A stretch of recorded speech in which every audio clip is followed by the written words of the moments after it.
How about retention of talent? 2016, you have Everyday Struggle. Yeah.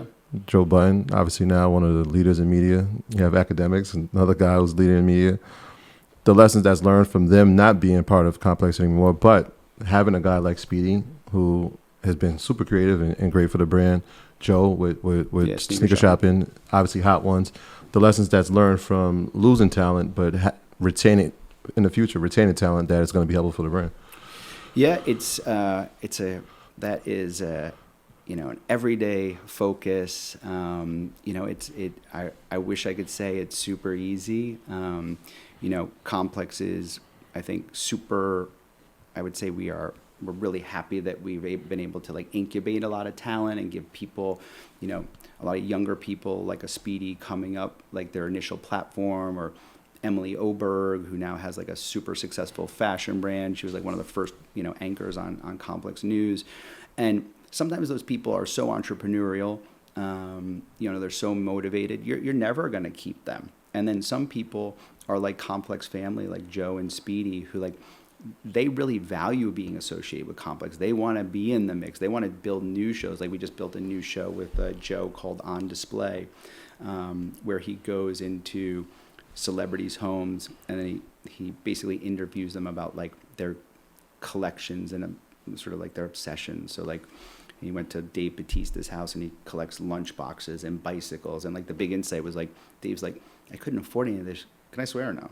Of course. He's like, I can't afford any of this shit when I was a kid, so now I'm buying it now. And he's like, it's like, and it kind of dawned on me, it was like, wow, it's like, sort of all about this fandom culture. But then I was like, what a like kind of a powerful message, right? Like that, like once he obtained prosperity, he could unlock all these things that he couldn't get as a kid. And I thought like, anyway, kind of uplifting sort of subtext there.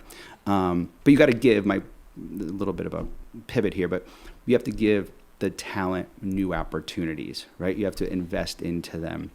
You have to say like, hey Joe, like you've got sneaker shopping, bona fide hit. You've got the sneaker podcast hit. What else are you interested in? Oh, I'm interested in collectibles and sort of like architectural digest type content. Okay, let's build something around that. You have to give them the opportunity to be creative and flourish. Otherwise they're going to go do their own things. And sometimes they're, with like, other people that you mentioned before, they're so entrepreneurial that like, that's just a force you're never going to be able to like, keep it inside the building. Mm-hmm. And I think that's great. Like, arguably they have the number one podcast in the world, amazing, or in the space. And that's great.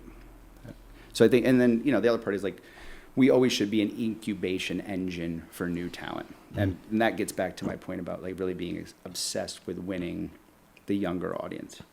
Because oftentimes these creators, they find their audience and then they super serve them. Like the sneaker shopping audience is a very specific male consumer and they're super serving them. But you need to bring in other talent to super serve other parts of the audience as well. So, okay. How important is the content creation side of what you guys do as far as Instagram, TikTok?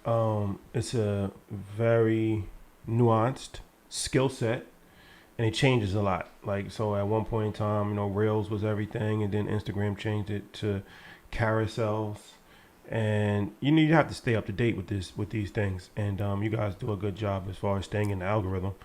So, how important is that to make sure that your content team is up to date and well prepared to tackle the new challenges of social media every day? It's everything. If we're not engaging and growing audiences, the rest of the business will suffer, right? If we're not growing and engaging audiences, we can't put things on the e-commerce side in front of that audience. If we're not engaging audiences, the advertising business will suffer. If we're not engaging audiences, ticket sales will be soft at ComplexCon. So the most important thing we do, and led by Aria and Noah, like they just do a super good focused job on continuing to press to grow the socials and having dedicated talent. Because a lot of people think like, okay, I'll just have my YouTube Shorts person do TikToks and they'll do Reels. Well, they're completely different approaches, right? Like Reels is feed based still, algorithmic as well. TikTok is 100% algorithmic. I can't really figure out shorts yet, but like someone will figure that out. But like you need dedicated people that are experts on that, and they just tend to be like younger folks, right? Like you have to invest in younger people who really understand those platforms, who understand Snap or whatever it is, and then tailor the content in an appropriate way to reach those audiences. How many people do you have on your content team? I don't know exactly, but over 100 with 100 freelancers, yeah. How, when staying fresh and staying youthful, you spoke about AI earlier. Talk about how you the ideas and the team around that. I know you had the Slim Shady Eminem cover, Yeah. incorporating that. So how you guys looking to implement that? I would say it's the wave of the future, but it's up to now. Yeah.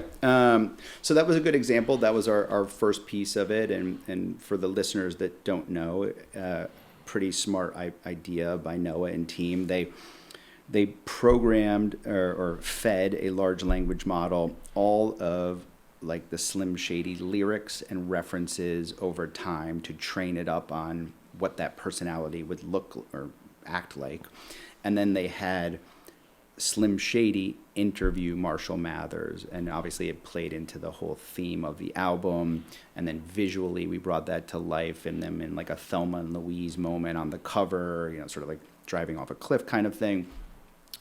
But like, you know, at least as far as I know, that was the first time ever sort of the entry personality of an artist interviewed them in an AI format. So like, you know, pretty, I think, you know, pretty good use of the technology, pretty innovative, definitely not cheap.